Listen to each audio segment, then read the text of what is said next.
but more importantly, why I wanted you to come, especially the permanent secretaries, because the politicians have come here before, the members of parliament, the ministers, but I don't think the permanent secretaries have been here before, this area. Really, the message I want to insist is the issue of wealth creation in the homes. I really don't know how we shall continue to talk about this endlessly, and people just running around, wasting time, talking nonsense, and we just politely try to massage them, but doing nothing. Because if you deal with homestead incomes correctly, you have seen the infrastructure here is very bad.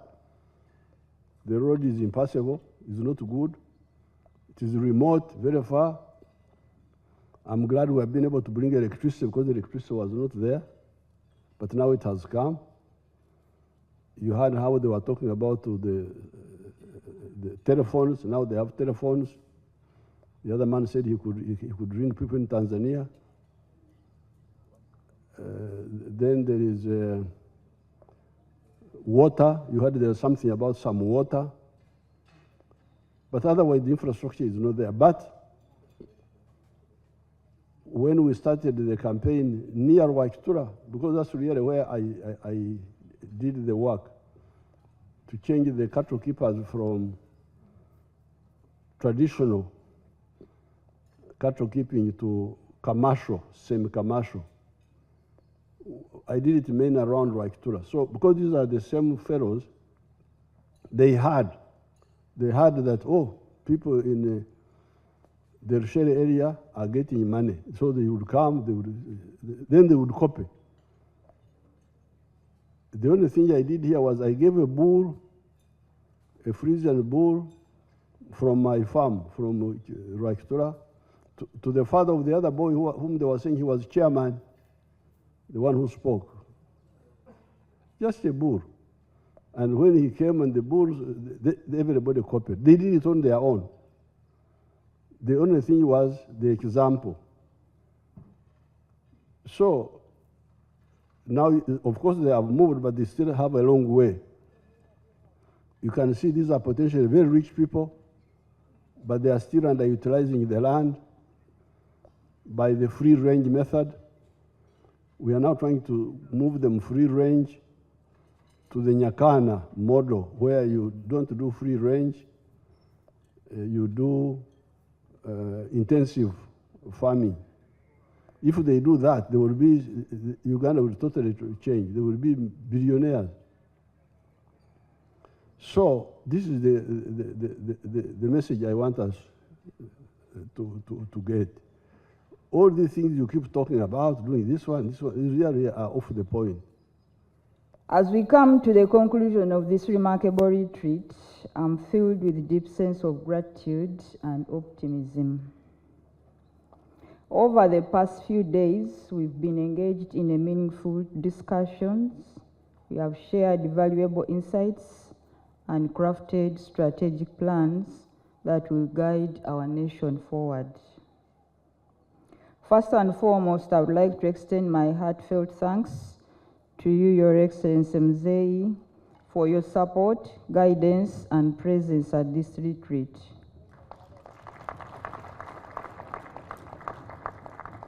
This is invaluable, and we are inspired by your dedication to serving our great nation. To you, honorable members of Cabinet, permanent secretaries, your contributions have been instrumental in shaping the outcomes of this retreat. Your expertise, experience, and commitment to public service are the bedrock of our government success.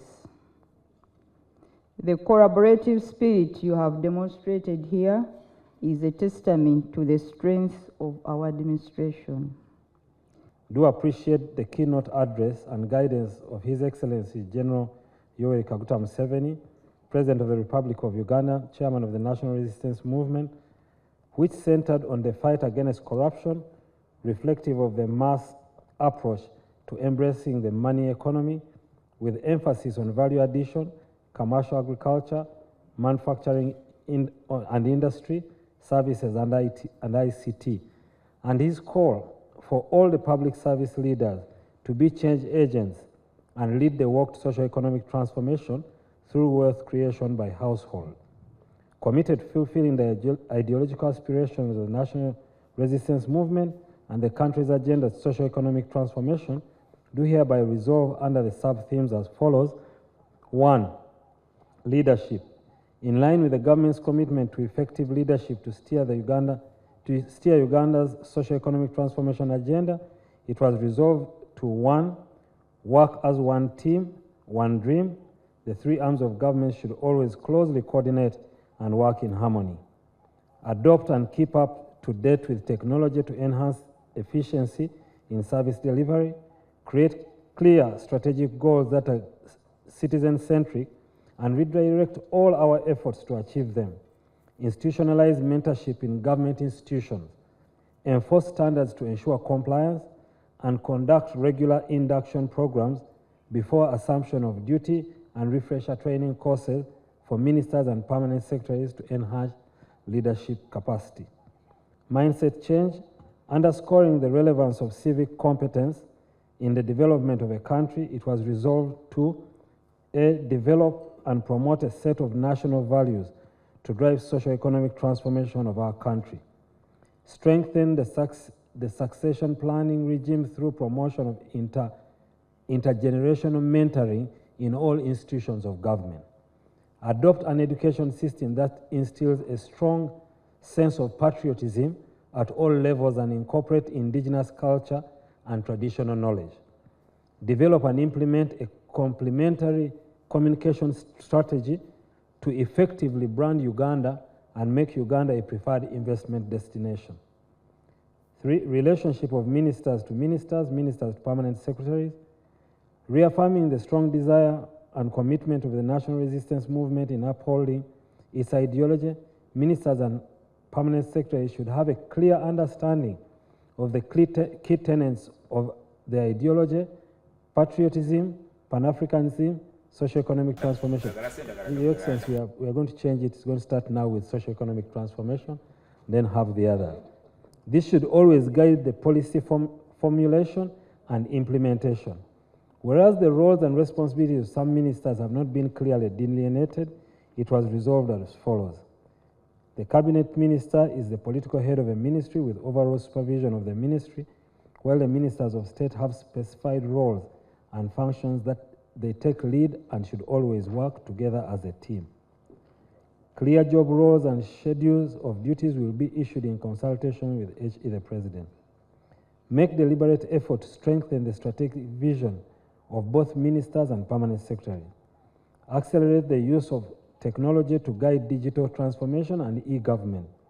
Enhance collaboration in building partnership and facilitate interministerial coordination. Demonstrate commitment to public service delivery, be citizen-centric, ethical, and accountable.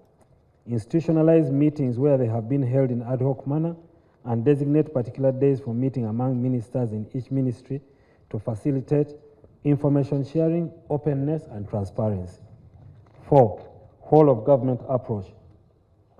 Acknowledging the significance of the whole of government approach, it was resolved that government should in addition embrace the whole of nation approach, considering the changing demographics, technological advancement, multiplicity of client needs, complexity and interrelatedness of the challenges posed by a cross-generational way of doing business. Reorient the leaders to abandon the traditional leadership methods and embrace contemporary ways of doing business. Automate business processes, embrace and prioritize funding in artificial intelligence as an enabler, develop an artificial intelligence policy which with a detailed implementation roadmap, develop a risk management strategy, and invest in building capacity of the users. Performance management.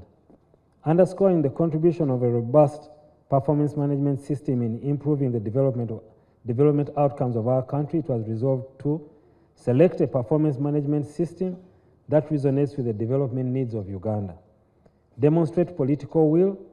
Government should make deliberate effort to invest in managing performance of public officers, strengthen the reward and sanction regime, harmonize pay in public service, and invest in strengthening systems and institutions that are responsive to service delivery. Strengthen planning for better service delivery, taking into account the ruling party's position, among others. Right-size funding demand through improved prioritization and reflects the true development needs of Uganda and do away with undefined, unfunded priorities. Key performance indicators should be responsive to the key development outcomes to improve reporting on results. Enhance the role of the Office of the Prime Minister in coordination, monitoring, and evaluation of government performance.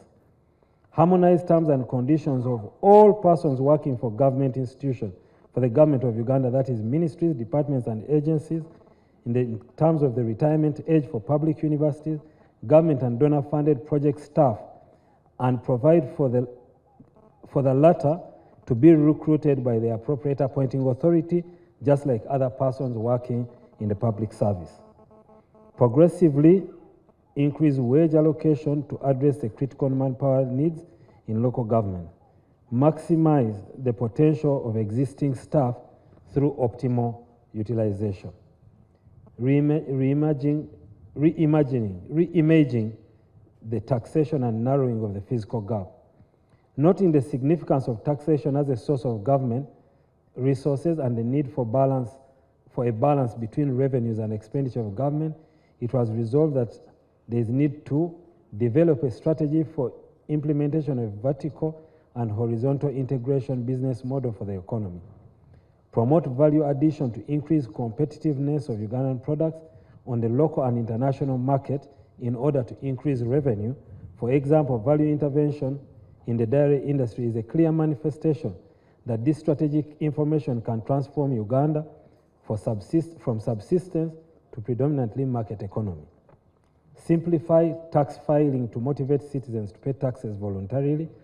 Information on success stories on implementation of government projects and intervention should be widely disseminated to account for utilization of taxes to the public. Lower the cost of public expenditure. For example, redirect health service interventions from preventive health, from curative health care service to preventive health care service. Fast track rationalization of government agencies to reduce public expenditure, leverage on ICT to automate government systems and processes, and embrace artificial intelligence. Cabinet performance.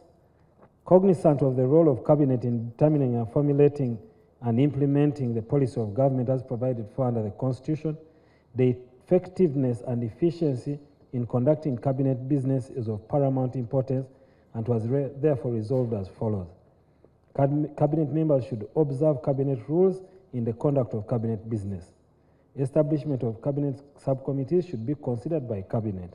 Members should adhere to the official oath and the oath of secrecy. Technical officers accompanying ministers to cabinet should be at the minimum level of commissioner. Create a working room for technical persons who come to cabinet to support cabinet ministers. Cabinet files should be received before Friday. Cabinet secretaries should not facilitate the movement of cheats between members of cabinet and should embrace the use of technology to facilitate cabinet business. Meetings between the president and the minister will be organized at least once a year for each ministry.